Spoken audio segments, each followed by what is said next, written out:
ରାତିରେ କ'ଣ ପାଇଁ ମୋ ପୁଅ ସ୍କୁଲକୁ ଯିବାକୁ ପଡ଼ିଲା? ଆସନ୍ତୁ ଭିଡ଼ିଓଟା କଣ୍ଟିନ୍ୟୁ କରନ୍ତୁ, ଜାଣିପାରିବେ। ଆଉ ଇଏ ହେଲା ମୋ ପୁଅ ସ୍କୁଲ। ଆଉ ରାତିରେ ଆମକୁ ଯିବାକୁ ପଡ଼ିଲା କାରଣ ଥିଲା ପ୍ୟାରେଣ୍ଟସ୍ ଡେ ସେଲିବ୍ରେସନ୍। ତ ଯେହେତୁ ପ୍ୟାରେଣ୍ଟସ୍ ଡେ ସେଲିବ୍ରେସନ୍ ଥିଲା, ଆମେ ସମସ୍ତେ ମାନେ ମୋ ହଜବେଣ୍ଡ ଆଉ ପୁଅ ଝିଅ ସେ 3 ଜଣ ଯାକ ଆଗ ରେଡ଼ି ହେଇକିରି ପଳେଇଲେ। ମୁଁ କହିଲି ତମେ ଯାଅ, ମୁଁ ରେଡ଼ି ହେଇକିରି ଯିବି, କାରଣ ସ୍କୁଲ ପାଖରେ ହିଁ ମୋ ଘର।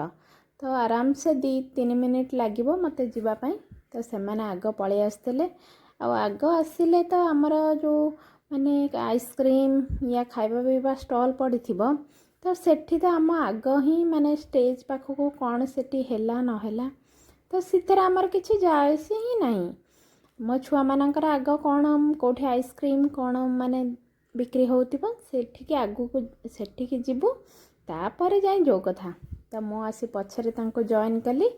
ଆଉ ଆସିଲୁ ଆମେ ଆଇସ୍କ୍ରିମ୍ ଖାଇ। ମୁଁ ଆସିଲା ପୂର୍ବରୁ ସେ ସବୁ ଅଲରେଡ଼ି ଟିଫିନ୍ କରିସାରିଥିଲେ। ତ ମୋତେ କିଛି ଖାଇବାର ନଥିଲା, ତ ମୁଁ ଖାଲି ଆଇସ୍କ୍ରିମ୍ ଖାଇଲି। ତ ଚାଲିଲୁ ଆମେ ଷ୍ଟେଜ୍ ପାଖକୁ। ଏବେ ପ୍ରୋଗ୍ରାମ୍ ଷ୍ଟାର୍ଟ ହେଇନି। ତ ଏବେ ସବୁ ମାନେ ଯେଉଁ ମାନେ ପ୍ରାଇଜ୍ ଡିଷ୍ଟ୍ରିବ୍ୟୁସନ୍ ଚାଲିଛି। ସ୍ପୋର୍ଟସ୍ ଡେ ହେଇଥିଲା ପ୍ୟାରେଣ୍ଟସ୍ ମାନଙ୍କର। ତ ମୁଁ ତ କିଛି ପାର୍ଟିସିପେଟ୍ କରିପାରିନଥିଲି, କାରଣ ଯେହେତୁ ମୋର ଛୋଟ ଛୁଆ ତ ଟାଇମ୍ ଦେଇପାରିବିନି। ତ ଅଲଗା ପ୍ୟାରେଣ୍ଟସ୍ ମାନେ ପାର୍ଟିସିପେଟ୍ କରିଥିଲେ।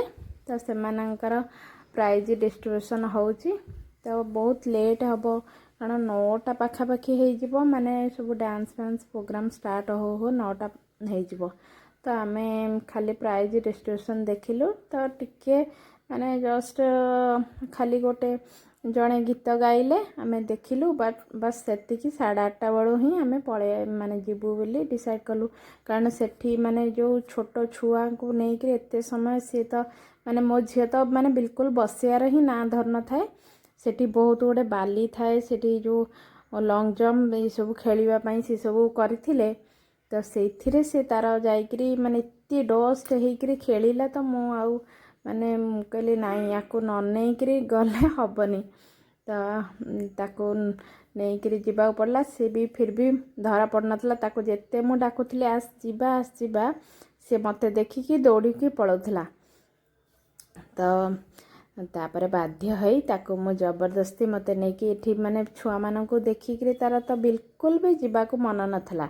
ହେଲେ କ'ଣ କରିବା, ତ ସେ ବହୁତ ମାନେ ଗନ୍ଦା ହେଇକି ଦେଖୁନାହାନ୍ତି କେମିତି ପୁରା ମିଟିରେ ଖେଳୁଛି। ତାକୁ ଏମିତି ମିଟି ହିଁ ମାନେ କେବେ ସେଠି ତ ମାନେ ଘର ପାଖରେ ସେମିତି କିଛି ନାହିଁ, ତ ଏଠି ତାକୁ ମିଳିଯାଇଛି।